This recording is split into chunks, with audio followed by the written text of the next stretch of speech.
evening sun cast long shadows through the windows of Riverside Grill, one of the busiest restaurants in town. The after-work crowd filled nearly every table, conversations humming beneath soft jazz playing over hidden speakers. For most people, there it was just another Tuesday evening. Tiana Bennett pushed open the glass door, her teacher's tote bag heavy with ungraded papers slung over her shoulder. She'd been looking forward to this takeout order all afternoon. Their famous blackened catfish with sweet potato mash would be the perfect reward after a 12-hour day at Westside Community College, where she taught African American literature. Just need to pick up an order for Bennett, she told the young hostess, who nodded and pointed toward the bar area. They're running about 15 minutes behind tonight. You can wait over there if you'd like. Tiana checked her watch, 7:20 p.m., and sighed. She'd planned to eat and then finish grading those essays before bed. Every minute counted. Still, she smiled politely and found an empty spot at the crowded bar. The bartender, a bearded man with rolled-up sleeves, made eye contact. "What can I get you?" "Just waiting on takeout, but thank you," Tiana replied, setting her bag on the floor between her feet. She scrolled through emails on her phone, trying to ignore the growing rumble in her stomach. The smells from the kitchen weren't helping her patience. 20 minutes passed, then 30. Tiana checked the time again, 7:50 p.m. Other customers, who had arrived after her, were receiving their orders. She waved politely to catch the bartender's attention. "Excuse me? I ordered takeout almost an hour ago under the name Bennett. Is there any way to check on it?" The bartender nodded. "Let me see what's happening back there." As he walked away, Tiana noticed a heavy-set man in a black polo shirt with security printed across the back watching her from near the kitchen entrance. Something about his stare made her uncomfortable. She looked away, busying herself with her phone again. 5 minutes later, with no sign of the bartender returning, Tiana decided to approach the hostess stand again. The restaurant had gotten even busier, and the noise level had risen considerably. "Hi, I'm still waiting on my takeout order from nearly 45 minutes ago," she explained to the hostess, who now looked frazzled, managing the dinner rush. "Could someone please check on it?" "I'm so sorry, ma'am. Is there a problem here?" A deep voice cut through their conversation. Tiana turned to find the security guard standing directly behind her, much closer than necessary. His name, tag read Richard. His arms were crossed over his chest, and his expression suggested he'd already decided there was indeed a problem, and that she was it. "No problem at all," Tiana said calmly, though she could feel her heart beating faster. "Just checking. On my takeout order, that's quite late." Richard didn't move back. "Ma'am, we're very busy tonight. You'll need to wait your turn like everyone else." Something in his tone caught the attention of nearby diners, who began to glance their way. Tiana felt her cheeks warm with embarrassment, though she'd done nothing wrong. "I understand you're busy," she said, keeping her voice level. "I've been waiting nearly an hour, that's all." The hostess jumped in. "Let me check right now, Ms. Bennett." But Richard stepped between them. "You're holding up the line for other guests," he said, though there was no line at that moment. "I'm going to have to ask you to step back." Tiana took a breath. 15 years of teaching had taught her how to handle tense situations. "Sir, I'm simply trying to find out about my order. There's no need for this to become a situation." A few feet away, a middle-aged white couple exchanged glances. The woman whispered something to her husband, who frowned in Richard's direction. "Don't tell me how to do my job," Richard said, his voice rising. "Step back now." The restaurant manager, a thin woman with graying hair, appeared from the direction of the kitchen carrying a white paper bag. "Ms. Bennett, your order's ready. I'm so sorry about the wait." Tiana reached for the bag with a grateful smile. "Thank you. That's all I needed." What happened next occurred so quickly that witnesses would later give conflicting accounts. As Tiana turned to leave, paper bag in hand, she accidentally bumped Richard's arm. He jerked back as if she'd pushed him deliberately. Then, with shocking speed, his open palm connected with the side of her face with a crack that silenced half the restaurant. The force of the slap caused Tiana to stumble backward. The paper bag fell to the floor, containers bursting open. Catfish, and sweet potatoes splattered across the polished wooden floor. For 3 eternal seconds, nobody moved. Nobody spoke. Then everything happened at once. "Did you see that?" Someone gasped. "He hit her." A woman at a nearby table exclaimed, standing up. Phones appeared in hands throughout the restaurant. Cameras pointed in their direction. A teenage busboy froze mid-step, his bin of dirty dishes forgotten. Tiana's hand went to her cheek, which burned from the impact. But it was the humiliation that cut deeper. Here she was, a respected educator with a master's degree and 15 years of classroom experience, being treated like a troublemaker in a crowded restaurant. The manager's face had gone pale. "Richard, my office now," she ordered, her voice shaking. Richard seemed stunned by his own actions. His mouth opened and closed, but no words came out. The hardness in his eyes gave way to something else. Fear, perhaps, as he began to realize what he'd done. 2 servers rushed forward with napkins and apologies, kneeling to clean the spilled food. The hostess appeared frozen in place, her hand over her mouth. "Someone call the police," a man in a business suit demanded from across the room. "Already did," his companion replied, phone to her ear. Conversations erupted throughout the restaurant. People stood for a better view. A few customers near the door, uncomfortable with the situation, quietly paid their bills and left. Tiana felt dozens of eyes on her, some sympathetic, others merely curious, a few seemingly eager for more drama. The familiar weight of public scrutiny settled on her shoulders, a weight she'd carried too many times before. What happened next was what truly shocked everyone. Tiana straightened her back. With deliberate movements, she smoothed her blouse and took a slow, deep breath.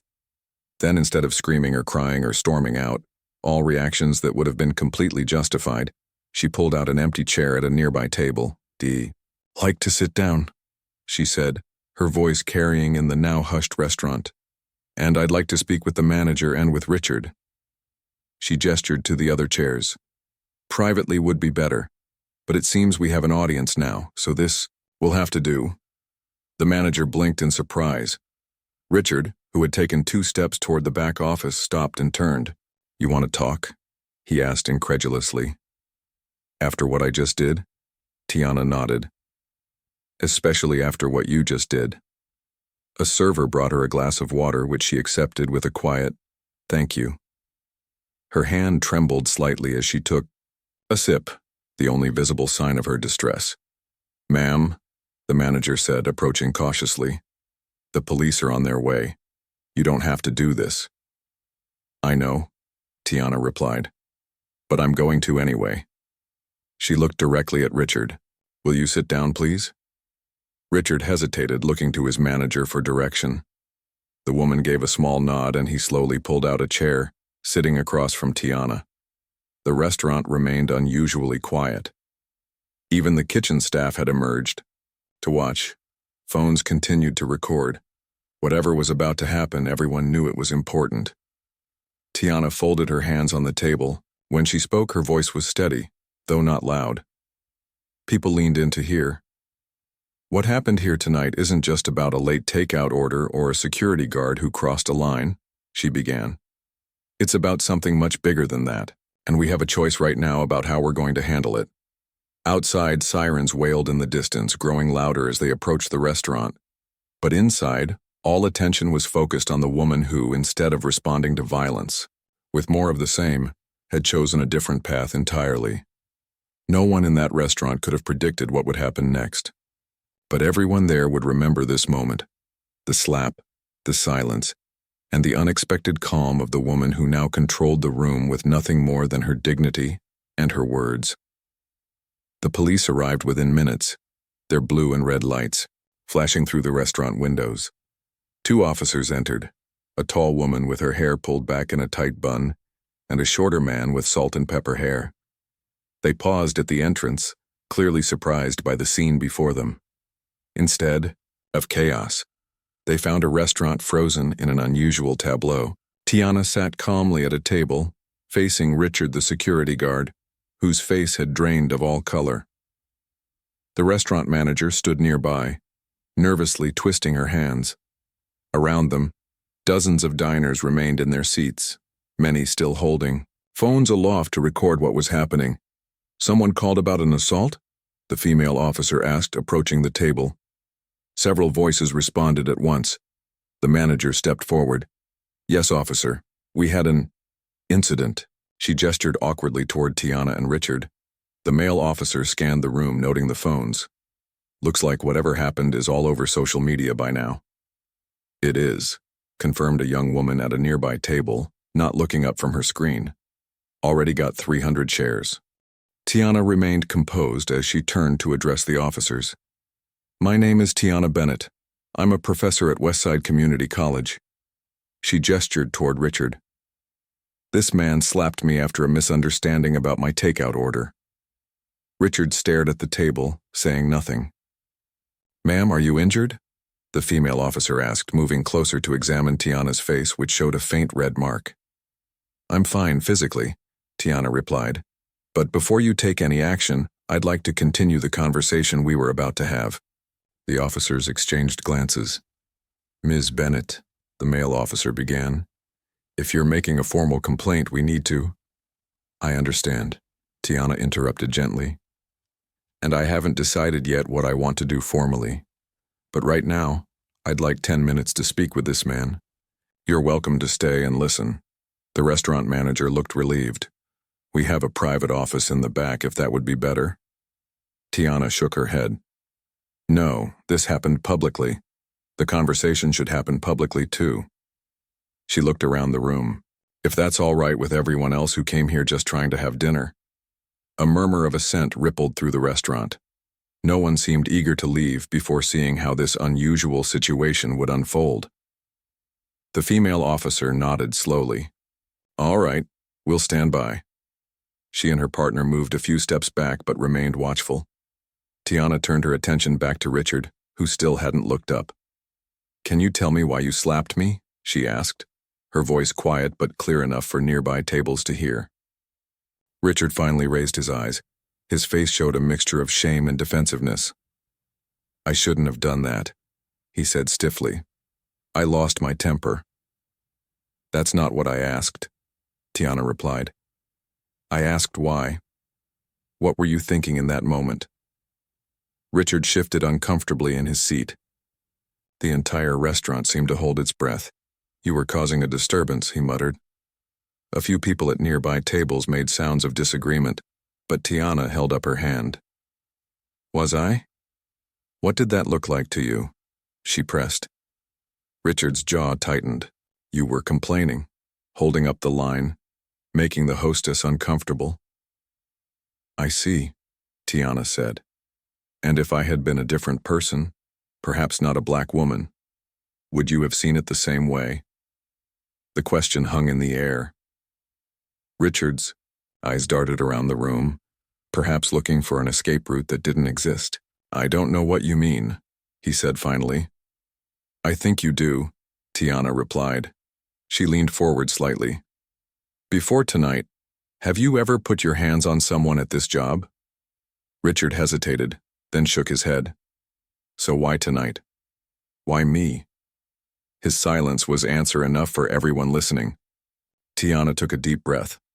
"I teach literature, but before that I studied psychology.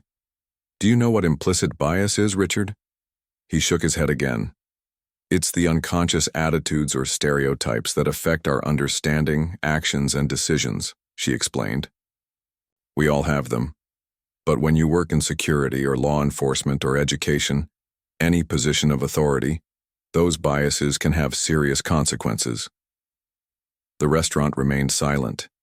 Even the kitchen had gone quiet, cooks and dishwashers standing in the doorway, listening. "I wasn't being loud or aggressive," Tiana continued. "I was just being assertive. But sometimes when a black woman is assertive, people see her as aggressive. It's a bias that affects how we're treated in restaurants, in stores, in classrooms, in hospitals." Richard finally found his voice. "I'm not racist. I have black friends, co-workers." "I didn't call you racist," Tiana cut in gently. "I'm talking about unconscious biases that affect all of us. The question is what we do about them." The female officer shifted her weight. clearly interested in the conversation.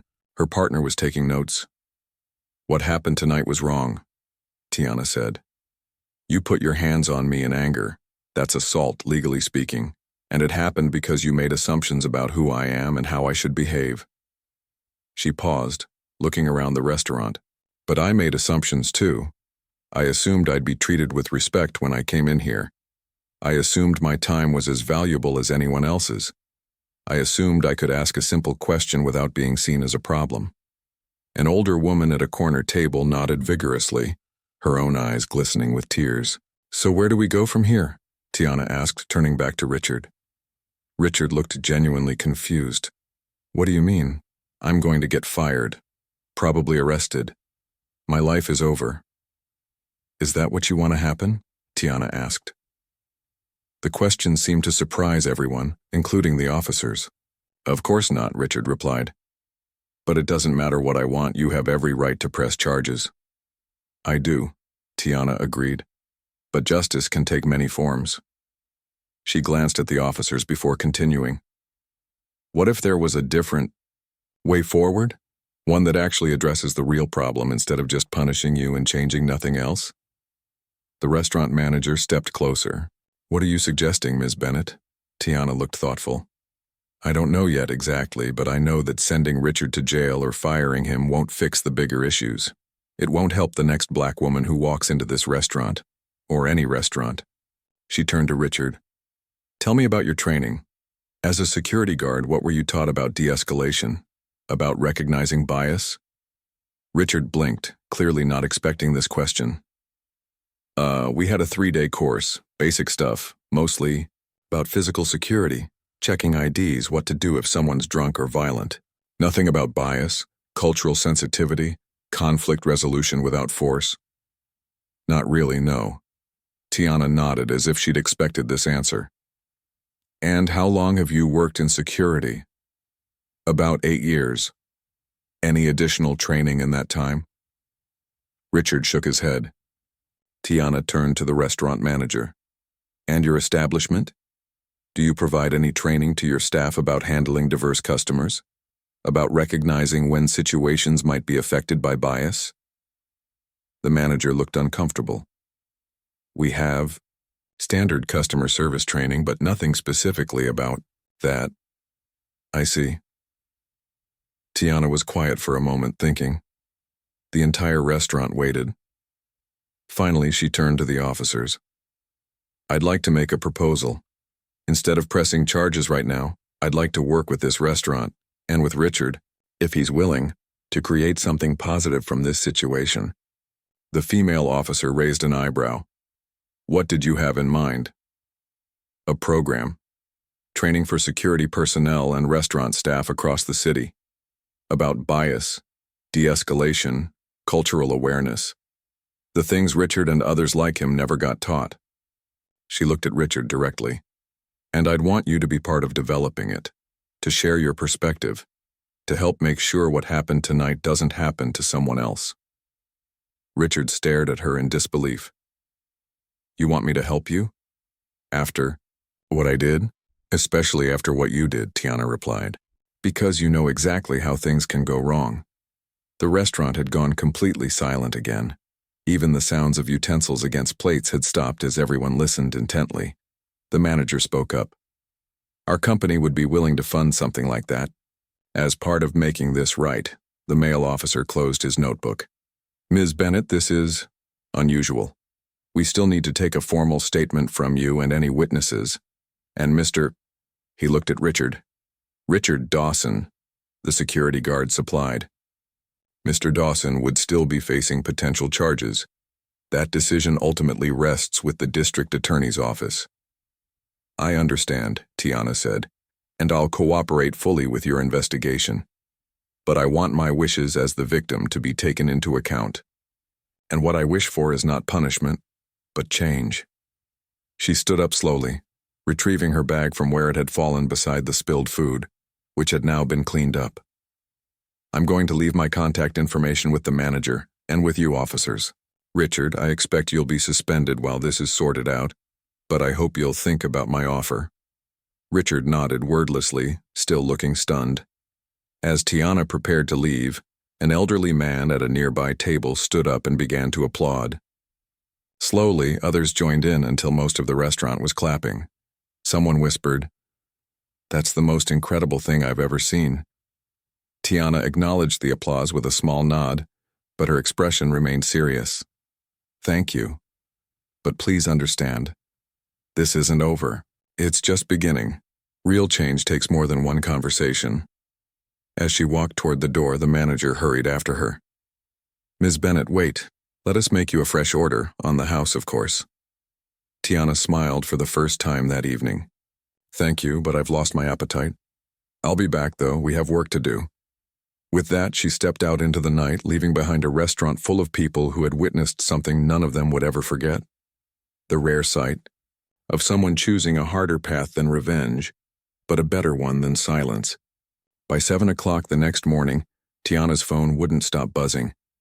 She sat at her kitchen table in her small apartment, a cup of tea growing cold beside her as she scrolled through an endless stream of notifications. The video had gone viral overnight. 3 million views, shared by celebrities, trending on every platform. Her sister had called 5 times. Her department chair had sent an email with the subject line, "Are you okay? Please call me." Even her mother, who lived 2 states away and rarely used social media, had texted, "People are showing me a video. Is that you? Call me right away." Tiana set the phone face down on the table and closed her eyes. She'd barely slept. The sight of her face no longer stung, but the memory of the slap, the sound it made, the shock on everyone's faces, the humiliation, kept replaying in her mind. Her cat Oscar jumped onto her lap, demanding attention. As she stroked his soft fur, her doorbell rang. Then again. Then a knock. Peering through the peephole, she saw a woman holding a microphone and a man with a camera balanced on his shoulder. Behind them, 2 more people waited with notepads. "Ms. Bennett," called a voice through the door. "Channel 8 News. We'd like to get your statement about last night's incident." Tiana stepped away from the door without answering. She'd known this might happen, but not so quickly. Not at her home. She pulled the curtains closed and retreated to her bedroom, Oscar trotting behind her. Her phone buzzed again, a text from her friend Darlene. "Have you seen what's happening online? People are calling you Restaurant Rosa Parks. This is blowing up." Tiana winced at the comparison. What she'd done wasn't anything like the planned, strategic act of civil disobedience that Parks had undertaken. She'd just reacted in the moment, following her instincts as an educator. After another hour of ignoring the doorbell and her phone, Tiana decided she needed to take control of the situation. She couldn't hide in her apartment forever, and she had classes to teach. More importantly, if her response at the restaurant was going to mean anything, she needed to follow through. She called her department chair first. "Tiana, thank God. Are you all right?" Dr. Patterson's voice was filled with concern. "I'm okay physically," Tiana assured her. "But there are reporters at my apartment and I'm not sure what to do." "Don't talk to them yet," Dr. Patterson advised. "The college president has called an emergency meeting. The administration wants to support you, but they need to coordinate a response. Can you come in?" Tiana glanced at the clock. Her first class wasn't until 11. "Yes, I can be there in an hour. Use the back entrance by the faculty parking lot. I'll meet you there." After hanging up, Tiana quickly showered and dressed, choosing a professional blue blazer over a simple white blouse, armor for whatever lay ahead. As she applied concealer to the faint bruise on her cheek, she practiced what she might say if confronted by cameras. The truth was, she didn't feel like the hero people were making her out to be. In that restaurant, faced with violence, she'd simply fallen back on what she knew: teaching. 15 years in the classroom had taught her that punishment rarely led to learning, but dialogue sometimes did. 30 minutes later, Tiana slipped out her back door and through the small garden gate that led to the alley behind her apartment building. She'd called a rideshare to meet her there, away from the reporters who were still camped at her front door. As the car approached the college campus, Tiana saw more news vans parked along the street. Word had gotten out that she taught here, You, famous or something? The driver asked, eyeing the media presence. Not until yesterday, Tiana replied quietly. Inside the administration building, Dr. Patterson was waiting as promised. The older woman gave Tiana a quick hug before leading her to a conference room where 5 people sat around a large table. Tiana recognized the college president, the head of public relations, and the dean of faculty. The other 2 were strangers. A woman in a sharp suit and a younger man with glasses who was typing on a laptop. "Ms. Bennett," the president said, standing to greet her. "I'm deeply sorry about what happened to you. How are you holding up?" "I'm managing," Tiana said, taking a seat. "But I'd rather not have reporters at my home." "That's why we've called this meeting," the president explained. "This is Vanessa Chen from our legal department and Luis Rodriguez, our social media coordinator. We want to help you navigate this situation." Vanessa spoke up. "Ms. Bennett, the video of your interaction has been viewed over 4 million times. Now, you've become the center of a national conversation about race, conflict resolution, and de-escalation. We need to discuss how to protect both you and the college." "Protect?" Tiana questioned. "From what?" "Public scrutiny can be intense," Vanessa explained. "People will dig into your background, your social media, anything they can find. And while your response last night was admirable, it's also political. There will be backlash." The PR director nodded. "We've already received calls from major networks wanting to interview you. The governor's office reached out. Even the White House press secretary mentioned the incident this morning." Tiana felt lightheaded. "The White House? This is too much." Luis turned his laptop around to show her a social media dashboard. "These are the trending hashtags. Tiana teaches, restaurant justice, the slap. You've become a symbol overnight." "Don't want to be a symbol," Tiana said firmly. "I'm a teacher who was assaulted and tried to handle it the best way I knew how. That's all." The president leaned forward. "And that's exactly why people are responding so strongly. In a world where conflicts escalate to violence so quickly, you chose a different path. It's powerful." "So what happens now?" Tiana asked. "That's largely up to you," Dr. Patterson said. "The college will support whatever decision you make. If you want to take a leave of absence, we understand. If you want to continue teaching, we'll provide security." Tiana thought about her literature students who were in the middle of studying James Baldwin's essays on race in America. The timing was almost too perfect. "I want to teach," she said firmly. "But I also want to follow through on what I proposed last night, working with that restaurant to develop training on bias and de-escalation." The president nodded approvingly. "The college could sponsor such an initiative. It aligns with our community outreach mission." "What about the security guard?" Luis asked. "Richard Dawson?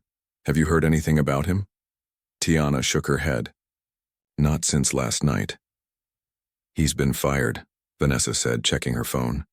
"The restaurant chain released a statement this morning distancing themselves from his actions. They've offered to meet with you." Tiana frowned. "Firing him wasn't what I wanted. That just passes the problem to the next employer who hires him without addressing the root causes." "Noble sentiment," the PR director said, "but the restaurant had no choice from a liability standpoint. Public opinion would accept nothing less." The meeting continued for another hour, making plans for how to handle media requests, classroom security, and the possibility of developing the training program Tiana had proposed. By the end, Tiana felt both overwhelmed and more resolved. As they were wrapping up, Luis's phone buzzed. He checked it and looked up with wide eyes. "Richard Dawson just posted a video statement online," he said. "It's going viral too." Everyone gathered around his laptop as he played the video. Richard sat at what looked like a kitchen table, his eyes red and puffy as if he hadn't slept either. He wore a plain gray t-shirt instead of his security uniform. "My name is Richard Dawson," he began, his voice rough. "Last night I assaulted a woman at my workplace. There's no excuse for what I did. I was wrong. Period." He took a deep breath before continuing. "I've lost my job as I should have. I may face criminal charges, which I deserve, but what's keeping me up at night isn't worry about myself. It's the look on Ms. Bennett's face when I hit her. It's knowing that I became exactly the kind of person I always said I wasn't. Richard looked directly into the camera. Ms. Bennett offered me a chance to be part of a solution instead of just being punished for the problem. I don't know if that offer still stands, but if it does, I accept. I want to learn. I want to help others learn too. He wiped his eyes. To Ms. Bennett, I am deeply sorry. To everyone who saw the video, don't make excuses for me. Hold me accountable, but also listen to what Ms. Bennett was trying to do. She's showing us a better way forward, and we should all be paying attention. The video ended. The room was silent for a moment. Well, the president finally said, it seems Mr. Dawson has saved us the trouble of finding him. Tiana stared at the frozen image of Richard's face on the screen. She hadn't expected this.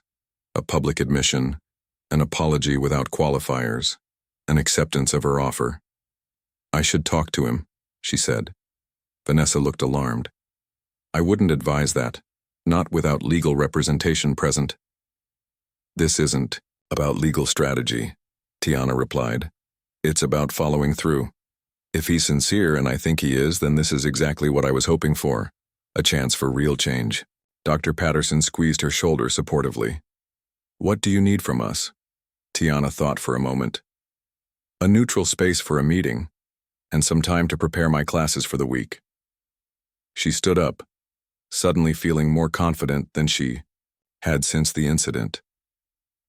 If I'm going to be in the spotlight anyway, I might as well use it to shed light on something that matters. As the meeting dispersed, Tiana checked her phone. Among the hundreds of notifications was an email from the district attorney's office requesting a meeting. Below that was a message from a major news network offering an exclusive interview. And beneath that, a simple text from an unknown number. This is Richard Dawson. If you're willing to talk, I'm ready to listen. I mean what I said in the video. I'm sorry, and I want to help make things right. Tiana stepped out of the conference room and headed toward her classroom, where her students would soon be waiting.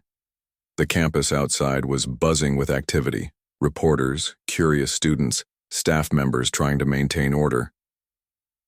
A storm of attention swirled around her, but for the first time since the slap, Tiana felt centered. She had a purpose now. What had begun as a humiliating moment of victimhood was transforming into something else entirely, an opportunity to create meaningful change. As she walked across campus, phone still buzzing in her pocket, Tiana began mentally outlining not just her literature lesson for the day, but a much bigger lesson that now had millions of people paying attention. 3 days after the incident, Tiana sat in a small conference room at her attorney's office. Lisa Wong, a petite woman with sharp eyes and a no-nonsense demeanor, reviewed documents while Tiana stared out the window at the city skyline. The past 72 hours had been a blur of interviews declined, classes taught behind closed doors with security posted outside, and endless conversations with college administrators, police detectives, and now, lawyers. The district attorney is willing to consider your wishes in this matter, Lisa said, setting down her pen. But he wants to be sure you understand the options fully. Tiana turned from the window. I do. Pressing charges would likely result in a plea deal. Richard would get probation, maybe community service. Nothing would really change. Except that there would be legal consequences for his actions, Lisa pointed out. Many would say that's exactly what should happen. And they wouldn't be wrong, Tiana admitted. But I keep thinking about my students. When they make mistakes, even serious ones, punishment alone rarely leads to growth. It's the reflection, the understanding, the commitment to do better that creates lasting change. Lisa leaned back in her chair. This isn't a classroom, Tiana, this is assault. I know. Tiana touched her cheek where the bruise had faded to a yellowish smudge. Trust me, I know. But the question is what happens next. Does Richard become just another angry man with a criminal record who learns nothing? Or do we try something different? Lisa sighed. Your alternative proposal is unusual, but the DA is intrigued. A restorative justice approach has good optics, especially given how much attention this case is getting. This isn't about optics, Tiana said firmly. Everything is about optics now, Lisa replied. You've got 7 million views on that video. The morning shows are talking about you. Politicians are weighing in, like it or not, you've become a symbol. Tiana had heard this so many times in the past few days that she was beginning to accept it, reluctantly. Her personal trauma had been transformed into public property, dissected on talk shows and in opinion pieces. Some praised her restraint and wisdom. Others questioned whether she was being too forgiving, setting a dangerous precedent. Richard's coming in at noon, Lisa said, checking her watch. The DA's representative will be here, along with Richard's attorney. Are you sure? You're ready for this? Tiana nodded. I've been preparing for 3 days. At exactly noon, the conference room door opened. Richard entered first, wearing a button-down shirt that seemed slightly too big for him. His attorney, a middle-aged man with thinning hair, followed close behind. Last came a woman in a charcoal suit who introduced herself as Deputy District Attorney Helen Rodriguez. Richard's eyes met Tiana's briefly before dropping to the table. He looked like he hadn't slept in days, hair unkempt, dark circles under. His eyes' posture slumped with exhaustion or shame or both. After introductions and preliminary statements, DDA Rodriguez turned to Tiana. Ms. Bennett, you've indicated that you're interested in pursuing an alternative resolution to this case. Could you explain what you're proposing? Tiana straightened in her chair. She'd rehearsed this moment many times. I'm proposing a restorative justice agreement, she began. Instead of criminal charges, I want Mr. Dawson to participate in developing and implementing a training program about bias, de-escalation, and conflict resolution for security personnel and service workers. She opened a folder and slid copies of a document across the table. This is the outline I've prepared with help from the college where I teach. The program would be called Beyond Security, Creating Safe Spaces for Everyone. It would require Mr. Dawson's full participation for 6 months, including public speaking about his experience. Richard's attorney frowned as he skimmed the document. Public admission of guilt could expose my client to civil liability. He already admitted guilt in his video, Tiana pointed out, which now has over 2 million views. That was ill-advised, the attorney muttered. Richard finally spoke. I meant what I said in that video. His voice was quiet but steady. I'm willing to do this. His attorney looked displeased. Richard, we should discuss this privately. I've had 3 days to think about it, Richard replied. I lost my job. My wife can barely look at me. My kids' friends are sharing videos of their dad hitting a woman. He swallowed hard. If there's a way to make something good come from this, I want to try. DDA Rodriguez studied both of them. Ms. Bennett, while your proposal is admirable, the state has an interest in ensuring that assault is properly punished. What guarantees do we have that Mr. Dawson will fulfill these obligations? The agreement would be legally binding, Lisa explained. Failure to complete the program would result in the original charges being filed. Additionally, Mr. Dawson would need to make a public apology and financial restitution. I can't afford much, Richard said quietly, especially without a job. The restaurant chain has agreed to fund the program, Tiana explained. They're eager to demonstrate their commitment to addressing these issues. They've also offered to hire you back in a different role, Richard, as a trainer once you complete the initial phase of the program. Richard looked up in surprise. They want me back? After what I did? Not as security, Tiana clarified. As someone who can speak from experience about what went wrong and how to prevent it, your perspective would be valuable. For the next hour, they negotiated details. The DA's office wanted specific benchmarks and regular reports. Richard's attorney pushed for limitations on his client's public statements. Lisa ensured that Tiana would maintain control over the program's content and direction. Finally, Rodriguez closed her notebook. I'll present this to the district attorney. If he approves, we can formalize the agreement by the end of the week. As the meeting concluded, people gathered their belongings and filed out. Richard lingered, clearly wanting to speak with Tiana directly. His attorney noticed and frowned. "Richard, we should go." "Just give me a minute," Richard replied. The attorney hesitated, then stepped outside, leaving the door ajar. Richard turned to Tiana, who remained seated, watching him carefully. "Why are you doing this?" he asked. "You could ruin me if you wanted to." "Most people would." Tiana considered her answer carefully. "I'm a teacher, Richard. I believe people can learn and change, even when they do terrible things." "I've never hit anyone before," he said, his voice barely above a whisper. "My father, he used to hit my mother. I swore I'd never be like him, and then I don't even know what happened." "That's what we need to figure out," Tiana replied. "Not just for you, but for all the other Richards out there wearing security uniforms or police badges or teaching in classrooms. What happens in that moment when bias and anger meet? How do we interrupt that pattern?" Richard nodded slowly. "My kids are watching me now. They saw what I did. Whatever happens next, they'll see that too. Then show them what accountability looks like," Tiana said. "Not just punishment, but real change." As Richard turned to leave, he paused at the door. "I really am sorry, Ms. Bennett."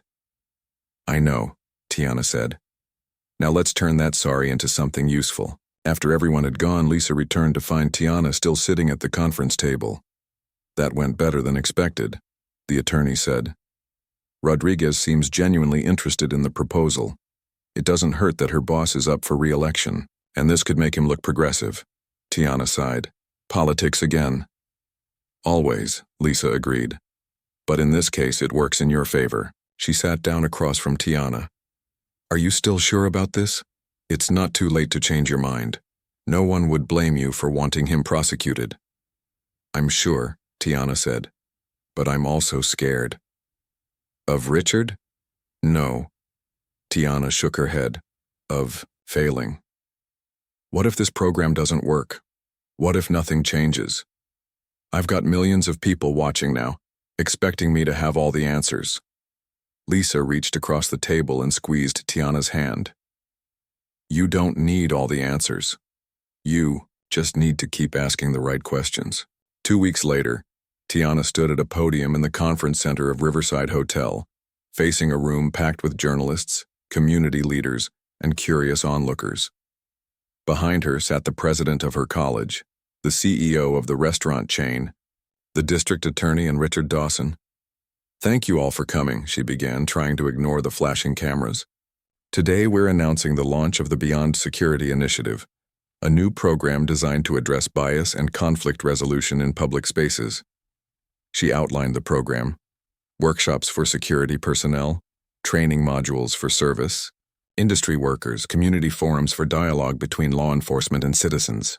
As she spoke, she could feel the weight of expectation in the room. "This program was born from a painful moment," she continued. "A moment that could have ended with anger and punishment alone. Instead, we've chosen a different path. One of accountability paired with opportunity for growth." Tiana gestured to Richard, who rose nervously from his chair and approached the podium.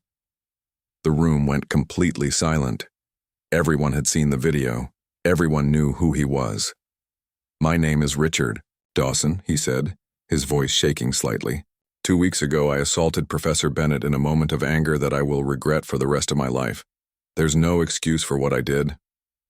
He paused, steadying himself against the podium. "I've spent my whole career in security believing I was protecting people, but that night I became the threat. I've had to ask myself hard questions about why I saw Professor Bennett as a problem rather than a customer with a legitimate concern. Why I responded with violence instead of respect." Several reporters were recording every word. "Richard continued, his voice growing stronger, "I can't undo what I did, but I can commit to learning from it and helping others learn too. That's why I'm grateful for this opportunity to be part of creating something positive from my worst mistake." After the press conference, as attendees mingled and reporters filed their stories, Tiana found a quiet corner of the room. The past 2 weeks had been exhausting. Endless meetings, media requests, hateful messages alongside supportive ones. Through it all, she'd kept teaching her classes, finding solace in the familiar rhythms of literature and discussion. The restaurant. CEO approached, champagne flute in hand. Professor Bennett, this is remarkable. The positive publicity alone. This isn't about publicity, Tiana interrupted gently. It's about making real change. The CEO looked slightly abashed. Of course, that's what I meant. Across the room, Richard was speaking with a group of security guards from various businesses who had come to learn about the program. His gestures were animated, his expression earnest. Whatever he was saying, they were listening intently.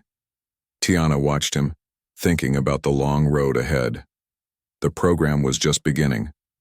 The real work, the hard conversations, the uncomfortable revelations, the slow process of changing minds and practices was still to come. A young reporter approached her. Professor Bennett, people are calling you a hero. How does that feel? Tiana shook her head. I'm not a hero. I'm just a teacher who believes we can do better, all of us, even after our worst moments. She looked around the crowded room, at Richard finding his voice, at community leaders networking, at security personnel engaging in conversations they'd never had before. This isn't an ending, she told the reporter. It's a beginning. 6 months later, Tiana stood at the back of a packed hotel conference room, watching Richard address 50 security personnel from various businesses across the city. His presentation skills had improved dramatically since their first workshop. Where he had once been nervous and halting, he now spoke with confidence and purpose. The moment before I struck Professor Bennett, Richard was saying, I wasn't seeing her as a person. I was seeing a problem to be controlled. That's what happens when we let bias override our humanity. The audience, mostly men in uniform with a few women scattered throughout, listened attentively. Some nodded in recognition. We're taught to maintain order, Richard continued. But too often, we're not taught to ask who defines order and who feels safe in that order. As security professionals, we have power. The question is how we use it. Tiana smiled to herself. Richard was using the exact language they had developed together over months of curriculum building, yet making it authentically his own. He no longer needed her standing beside him as he taught. That had been their goal all along. After the presentation ended and the participants broke into small discussion groups, Tiana slipped out to check her phone. She had 3 missed calls from Lisa, her attorney, and a text that read, Good news. Call me. Stepping into a quiet hallway, Tiana returned. The call. It's official, Lisa said when she answered. The DA has formally closed your case. Richard has completed all requirements of the agreement. No charges will be filed. Tiana leaned against the wall, feeling a wave of relief. That's good. He's earned it. There's more, Lisa continued. The mayor wants to recognize the Beyond Security initiative at next month's city council meeting. It's becoming a model program. 3 other cities have reached out about implementing it. After ending the call, Tiana took a moment to absorb the news. What had begun as a response to trauma had evolved into something far bigger than she had imagined. The program had trained over 300 security personnel, hosted community forums that drew hundreds of participants, and developed curriculum, now being adopted by police academies and security companies across the state. Yet despite these successes, Tiana still received messages from people who thought she'd been too forgiving, who believed Richard deserved punishment rather than a platform.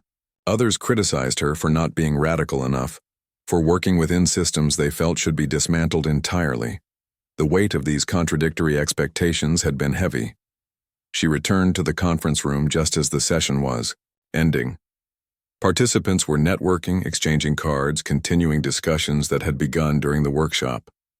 Several approached Richard, asking questions or sharing their own experiences. He handled each conversation with patience and thoughtfulness. When the room had finally cleared, Richard walked over to Tiana. How did I do? He asked, still seeking her approval after all these months. You didn't need me here today, she replied, honestly. You've got this. Richard smiled, but his expression quickly turned serious. I have something to tell you. I got a job offer. A national security firm wants me to join their training department, implementing our curriculum across their entire organization. That's wonderful, Tiana exclaimed. When do you start? That's the thing, Richard said hesitantly. It would mean leaving the program here, leaving our partnership. Tiana felt a pang of something unexpected, not quite sadness, but a sense of impending change. For 6 months, she and Richard had worked closely together. Their unlikely collaboration, born from a moment of violence, transformed into something productive. They weren't friends exactly, but they had developed a working relationship built on mutual respect. You should take it, she said firmly. That was always the goal, for this work to spread beyond us. Are you sure? Richard asked. After everything you've done for me. I didn't do it for you, Tiana reminded him gently. I did it because it needed to be done, and now you're ready to carry it forward. Later that evening, Tiana sat on her small apartment balcony with a glass of wine, watching the sunset. Oscar the cat dozed on her lap. Her phone buzzed with an incoming text from Darlene. Turn on channel 8 now. Curious, Tiana carried Oscar inside and switched on the TV. A news anchor was introducing a segment. Tonight we revisit the story that captured national attention 6 months ago, when a restaurant security guard slapped a black female customer. What's happened since then is remarkable. The screen showed footage from their most recent community forum. Tiana and Richard facilitating a discussion between police officers, security guards, and community members. The reporter's voice continued over the images. The Beyond Security initiative has trained hundreds of security personnel in bias recognition and de-escalation techniques. Incidents of use of force by participating security firms have decreased by 47% in just 6 months.